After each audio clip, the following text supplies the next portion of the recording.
அண்மைச் செய்தியாக பார்த்து வருகிறோம். விருதுநகர் மாவட்டம் ஸ்ரீவில்லிபுத்தூர் பெரிய மாரியம்மன் கோவில் அர்ச்சகர்கள் வீட்டில் ஆபாசமாக நடனமாடிய விவகாரம் தொடர்பாக முன்ஜாமீன் மனுக்கள் தள்ளுபடி செய்யப்பட்டுள்ளது. இதுகுறித்தான கூடுதல் விவரங்களை வழங்குவதற்காக எமது செய்தியாளர் செந்தில்குமார் இணைப்பில் இணைகிறார். செந்தில்குமார், வணக்கம். இது குறித்தான முழு விவரங்கள் என்ன? அதாவது விருதுநகர் மாவட்டம் ஸ்ரீவில்லிபுத்தூரில் புகழ்பெற்ற பெரிய மாரியம்மன் திருக்கோவில் உள்ளது. இந்த கோவில் அர்ச்சகர்கள் ஆபாச நடனமாடும் வீடியோ கடந்த வாரம் வெளியாகி பரபரப்பை ஏற்படுத்தியது.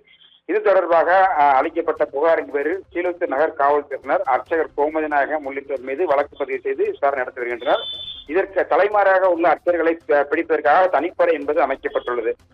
ஆபாச நடனம் குறித்த வீடியோ வெளியிட்டுள்ளதாக சபரிநாதன் என்பவரின் மீது வழக்கு பதிவு செய்யப்பட்டு அவர் தற்போது ஸ்ரீவில்லிபுத்தூர் நீதிமன்றத்தில் முன்ஜாமீன் கேட்டு வழக்கு என்பது தாக்கல் செய்திருந்தார்.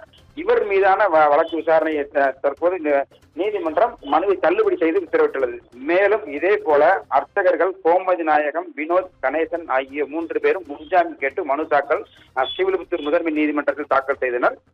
இதை விசாரித்த நீதிபதி மனுவை தள்ளுபடி செய்து உத்தரவிட்டிருக்கிறார்.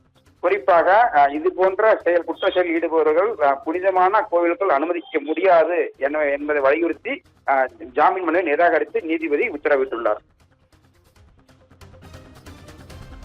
கூடுதல் விவரங்களுக்கு நன்றி செந்தில்குமார்.